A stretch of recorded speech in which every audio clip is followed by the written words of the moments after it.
pemain bola overrated menurut WBB. Yoi.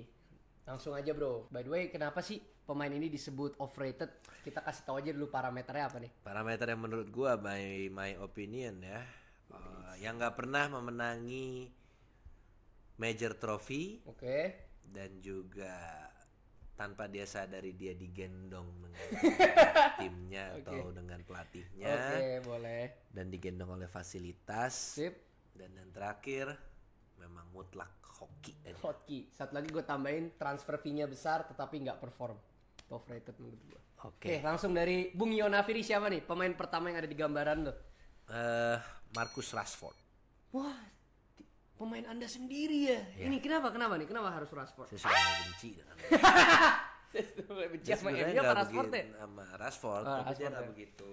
Menurut gue sih dia overrated ya sebagai pemain, karena di awal-awal yang waktu ngelawan Arsenal pas debutnya dia tuh ya kebetulan lagi bagus-bagusnya tuh MU tuh, ada umpan-umpan dari ada Wayne Rooney juga kan. Ya, masih ada Wayne Rooney. Terus sering berjalan waktu dia memang golin, cuman attitude-nya kurang. Oh iya benar. Attitude menurut gue mempengaruhi juga. Terus gajinya tuh gede banget. Wah bener, gaji buta ya jatuhnya. Gaji buta, udah gaji buta, dia nggak mau memberikan 100% dirinya. Gitu. Ya dan bener sekarang akhirnya juga dipinjamkan ke Barcelona akhirnya ya. Dia mungkin nggak tahu sih bisa sukses apa enggak karena ada Lamine Yamal. Dia gantiin posisi siapa? Dia jadi pelapis nyerapinya. Pelapis rapinnya? Iya kalau di Barca. Mungkin lah. Iya kayaknya emang dia diplot sebagai cadangan aja sih. Oke, gue jujur setuju ya dengan teksnya Yonafiri, paling nambahin dikit ya. Karena kan dia juga dikabarkan cukup toxic ya di locker room. Dia tuh sering cekcok dengan pelatih, khususnya sekarang yang baru adalah dengan Ruben Amorim. Dia juga memiliki klik sendiri ya, maksudnya ngegeng lah. Dia waktu itu ngegeng sama Sancho, iya. Kayak pernah ngegeng kayak ngapain sih ini Amorim nih nggak jelas ya, kayak mempengaruhi pemain-pemain lain supaya gak usah ikutin Amorim lah gini kan. Akhirnya permainan MU terbukti musim lalu ya Terpuruk. tapi tidak Chelsea apa-apa ya. juara Sancho. Hah? Iya sih, cuman nggak jago juga sih sebenarnya ya. Iya. Baik ya, itu ya dari Yonafiri. Gue setuju 100%, tidak bisa gue debat. Rashford memang overrated. Kalau dari gue selanjutnya adalah pemain yang gue selalu nggak ngerti ya, Nita ya, kenapa sih pemain ini tuh mahal gitu, dibeli ke klub lain selalu mahal, transfer fee-nya bahkan di loan pun mahal, yaitu Joe Felix. Waduh. Iya, karena gue merasa dia itu kan pernah menjadi top scorer di Benfica waktu sebelum dibeli ke Atletico ya. Itu dia dibeli dengan harga 20 juta. Bener, 127 juta ya. Nah itu menurut gue semua orang kaget pada saat itu. Hah, Siapa nih? Iya, siapa nih bocah kurus kan, kaki ayam kayak kaki gua, chicken leg kan nih. Emang dia bisa apa? Dan ternyata setelah nyampe Atletico masih dipertanyakan dia bisa apa. Dengan harga segitu menurut gua tidak worth it sih. Padahal memang sebelumnya saat di Benfica dia memiliki vision yang bagus. Kemudian dia tuh juga salah satu attacking midfielder yang bisa membantu mencetak gol, finishingnya juga lumayan, larinya juga ada lah walaupun nggak kenceng-kenceng banget. Tapi yang kita bisa lihat dribblingnya tuh waktu itu silky smooth, tapi pas di Atletico mendelap ya, nggak perform sama sekali. Abis itu dia dipindahin tuh kan, pindah ke Chelsea, di loan di Chelsea, kemudian di loan ke Barcelona, abis itu dibeli Chelsea tuh dengan harga pernah. Jadi sebelum ke AC Milan dia tuh dibeli Chelsea dulu nih dengan harga 52 juta. Tuh lu bayangin 52 juta pemain kayak gitu, setengah harganya tetap mahal kan. Abis itu di loan di Milan musim lalu dan tidak perform lagi. Golnya cuma 3 kalau nggak salah ya. Habis itu sekarang akhirnya dijual ke klub Arab. Ke Al Nassr. Ya benar. Tapi dia masih muda loh. Iya sebenarnya dia masih umur 25. Sebelumnya tuh dia mau pindah kemana ya? Sebelum ke Chelsea. Ke Al Nassr. Sebelum ke Al Nassr sih dia emang kayaknya udah nggak ada yang dirumorin. Enggak, sempat dirumorin. Terus tiba-tiba dia ditelepon Ronaldo. Oh iya. Joe Felix, ayo. Coba ayo sini. Iya, sumpah. Oh ini gue nggak tahu. Ya mungkin karena kan dia fans sejati Ronaldo, dia mungkin lebih mengetahui ya.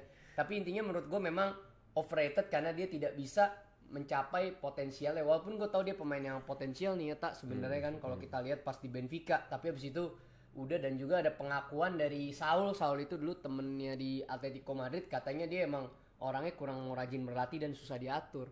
Lagi tadi gue setuju sama sombong ya? Iya agak tengil gitu lah, merasa kayak gue bocah ajaib, mahal gue 127 juta. Dan bener kata lu tadi, gue setuju, attitude sangat mempengaruhi pemain. Makanya penonton attitude yang enggak, bener. tapi emang kata konteks overrated nih menurut gue ya. Joe Felix emang gak jago, Jan. Iya, kan maksudnya overrated ini adalah kayak kenapa dia bisa dibeli 127 juta gitu loh.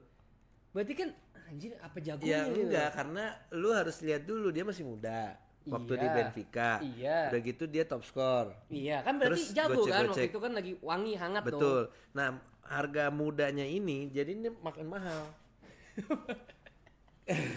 Kagak, coba kalau misalkan dia umur 27. Nggak mungkin 120 juta. Tapi di era sekarang harga-harga segitu tuh bisa terjadi, bro. Ekitike aja 95 juta. Coutinho juga ya? Iya, Coutinho waktu itu 100 lebih.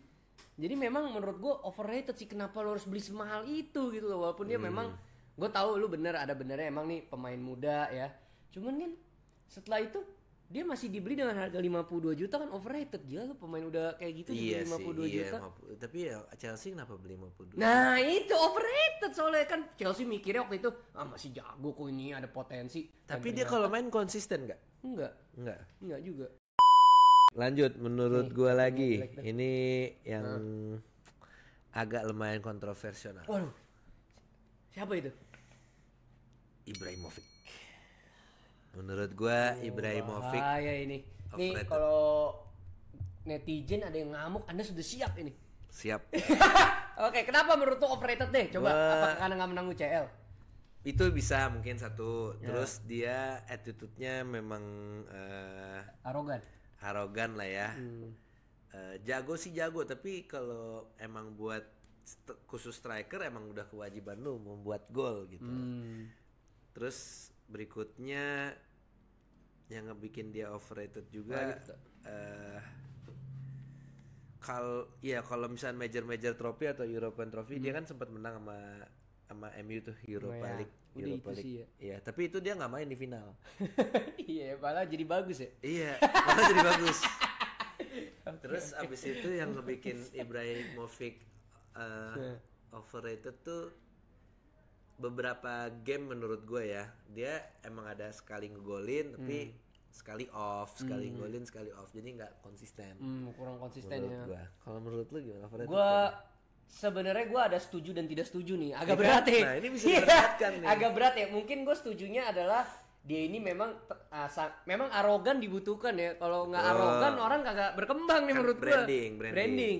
Tapi menurut gue terkadang dia itu selalu lepas dari skema permainan yang sudah dibuat oleh pelatih. Contoh pas sama Pep Guardiola ribut ya kan. Itu tuh maksud gue overrated sih bisa. Iya, jadinya kan Pep juga ngeliat nih gimana sih pemain nggak mau ngikutin skema gue, dan makanya pas di Barca tidak mencetak apapun yang bersinar gitu loh maksud gue. Terus dia juga kadang ini ya, memang dia bagus finishingnya, tapi dia itu kalau disuruh build up play memang agak kurang. Jadi dia memang striker yang harus kayak ya udah deh lu tunggu di depan, lu golin deh, gocek satu orang terus lu coba golin, finishingnya emang oke ya. Tapi emang kenapa dia selalu diomongin di sekitaran kita gitu, karena gol-gol fantastis ya sebenarnya. Fantastis, tinggi, arogan, jadi tuh jadi bahan omongan. Jadi hype machine ya. Jadi akhirnya orang mikir tuh dia jago gitu. Iya, memang jago, tapi menurut gua jagonya apa? Enggak, lu bisa kagak gol? Aku jadi kayak netizen. Lu bisa nggak main bola anjing? Udah masuk kotak netizen. Tapi tadi speaking of striker itu tugasnya golin kan? Kalau menurut Yona Firi, di sini ada pemain overrated yang gue berat banget ngakuinnya dia ini overrated, yaitu Kai Havertz. Berat nih sebenarnya gue sebagai fans. Gue tuh salah satu pemain gue paling suka adalah Kai Havertz. Saat gue nonton jadi Leverkusen tuh permainannya bagus banget. Pasti lu mau nanya kan, emang bagusnya kayak gimana? Jadi dia memang memiliki true ball dan killer balls yang sangat bagus nih. Sering banget killer ball dari dia nih itu leads to goal untuk Leverkusen dulu ya.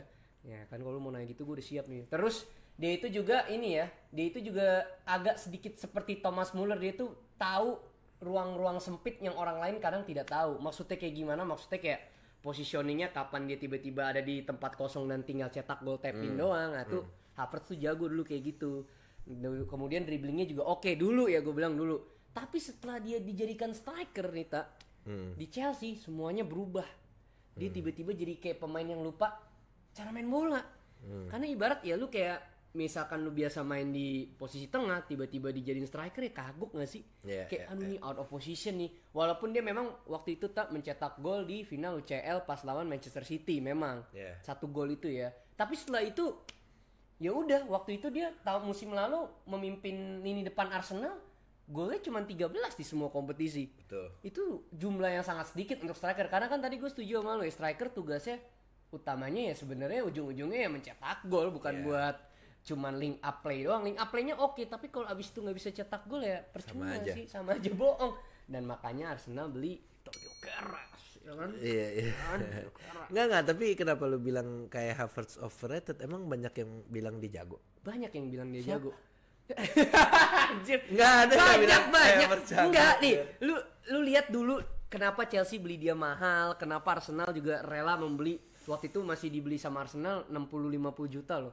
Diambil lagi gitu dari Leverkusen. Ya karena kan memang di Leverkusen bagus. Nah itu berarti kan kenapa overrated itu kan, dan karena banyak orang yang bilang dia jago pas di Leverkusen. Itu jago. Betul, tapi dia di Leverkusen pas pindah ke Chelsea bukan posisi itu. Ya tadi saya sudah jelaskan dia di out of setuju, position. berarti nggak menutup kemungkinan dia bakal jago lagi dengan posisi semula. Ya itu kita tidak tahu ya, kalau kan? Ya kalau itu tidak tahu lah. Ya kalau itu skenario tidak tahu. Soalnya ada Odegaard di Arsenal, jadi menurut gue dia nggak akan balik ke posisi dia yang biasanya. Dia posisi apa CAM ya? Iya, kan ada Odegaard. Masa Odegaard di bench, nggak mungkin banget kalau di Arsenal, kecuali mungkin cedera ya Odegaardnya ya. Jadi pelapis lah ya. Iya, jadi kita lihat ya. Tapi tadi Yonafiri bener ya, kalau mungkin dia balik ke posisi utamanya, mungkin stigma overrated ini bisa kita buang kalau dia perform. Tapi kalau dia double juga gimana tuh? Iya berarti emang nggak konsisten. Emang goblok aja. Emang udah nggak masuk ke player yang kita bilang overrated. Oke, berarti emang udah player yang nggak jago ya. Minim lah. Oke, lanjut menurut gua lagi nih ya overrated. Ronaldinho gimana? Ya udah, kenapa? Coba jelasin aja. Ya jelasin aja. Anjing Ronaldinho. Iya, gue jujur ya, 30% diri gue setuju sama lu tadi. Overrated Ronaldinho. Iya, makanya lu jelasin aja kenapa. Gue masih berpikir. Yaudah. Ronaldinho lah mungkin nyaris dibilang overrated, tapi dia jago sih. Dia icon. Dia icon. yang bilang dia jago itu Ballon d'Or. Oh iya, menang ya 2 kali ya. Jadi aja anjing sayangannya babi. Enggak dia enggak overrated. Tapi gue tadi agak setuju 30%. 30%. Kenapa? Kalau dari sisi gue, dia jago, gue setuju. Waktu di prime-nya 2000. Jagonya apa yang lu suka? Ya, maksudnya free kick bagus sih. Dribblingnya itu loh kayak dribbling. Effortless, dan bukan ini ya, bukan yang tipe cepet dribblenya, tapi kayak tiba-tiba gocek-gocek aneh lewat yang nggak kepikiran sama orang lain, flair lah gitu lah, talent banget. Tapi gue setuju sama lu 30% karena prime-nya tuh sebentar doang. Kalau lu pikir-pikir coba deh.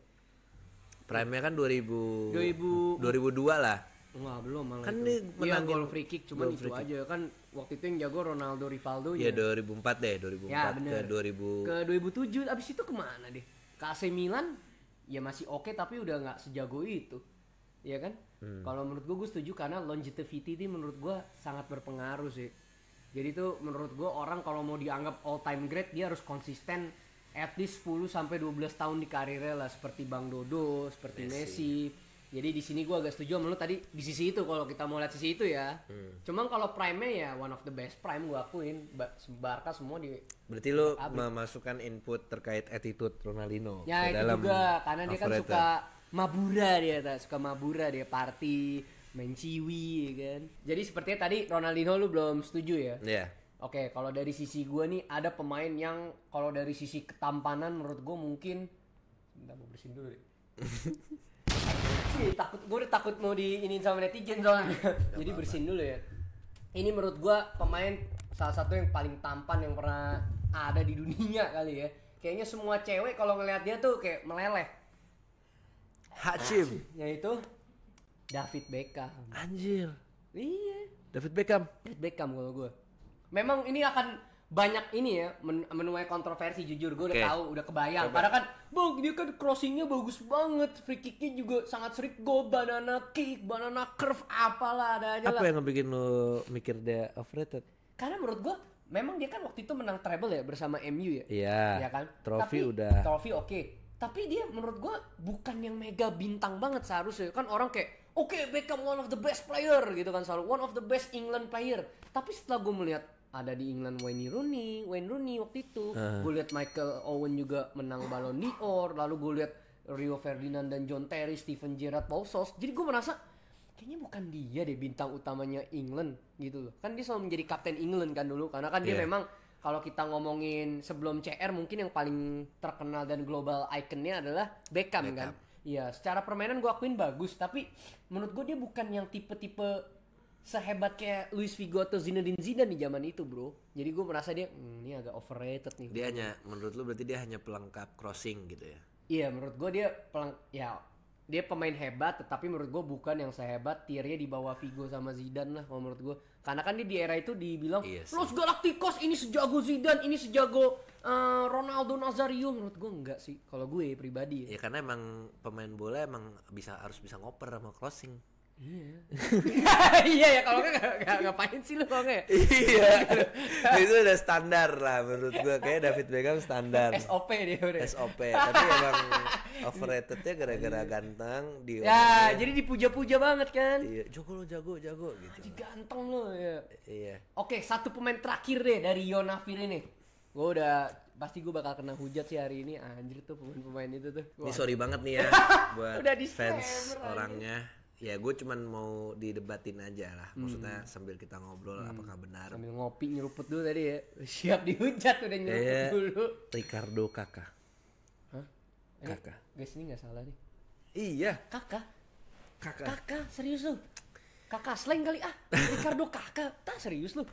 Menurut gue kenapa Kakak itu overrated? Siap-siap kena deh. Karena dia prime-nya tuh hanya di AC Milan ya, sama cuman sebentar doang. Pas di Real Madrid dia tidak bisa membuktikan apa-apa. Juga sih itu benar, ada benernya di situ sih. Walaupun dia menang Ballon d'Or, ada sesi prime-nya.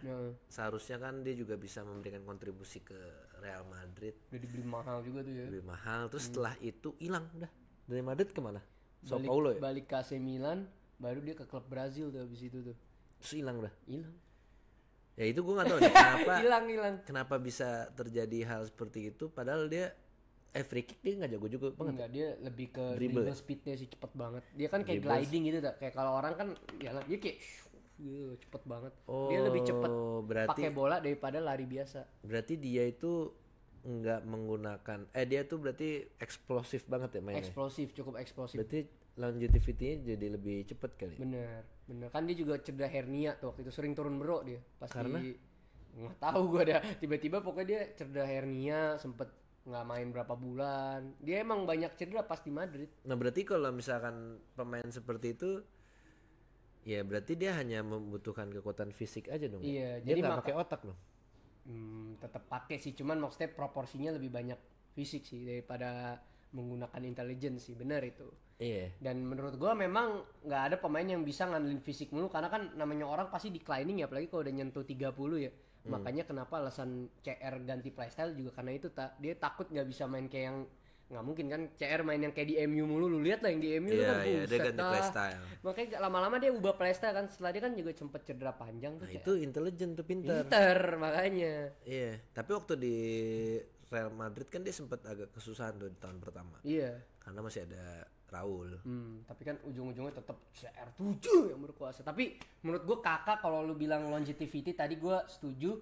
Tapi kalau dari sisi pas dia prime-nya menurut gue memang one of the best player sih menurut gue. Iya, dia ngalahin Ronaldo, Messi di Ballon d'Or. Gila loh, tahun 2007 berarti dia dapat Ballon d'Or ya. Karena kan tahun selanjutnya Bang Dodo, dan habis itu Messi, ya udah duel tuh berdua ya, duel alien ya. Hanya jago setahun, jago 2 tahun. Emang jago ya, nggak terlalu lama longevity-nya lah ya. Dan di AC Milan pun juga waktu itu lagi bagus-bagusnya. Benar, ada faktor Pirlo, itu juga. Dida, Cafu, bisa. seperti Sidorf ya, ada Shevchenko. Kayaknya memang dari sisi squad waktu itu lengkap, dan faktanya AC Milan waktu itu minim menang di Liga Serie A loh, karena yang menang tuh Juve. Iya. Juventus. Makanya jadi menurut gue tadi kalau lu bilang overrated bisa juga sih. Bisa diperdebatkan. Masih diperdebatkan lah ya. Ya intinya kayak gitu, gue cukup setuju ya. Nah guys, kalau menurut kalian gimana nih opini kita mengenai pemain-pemain overrated ini? Kalian setuju nggak di checklist ya? Kalau nggak setuju komen aja, kita berdebat santai tapi jangan ribut ya. Iya. See you guys di next video ya. Sampai bertemu.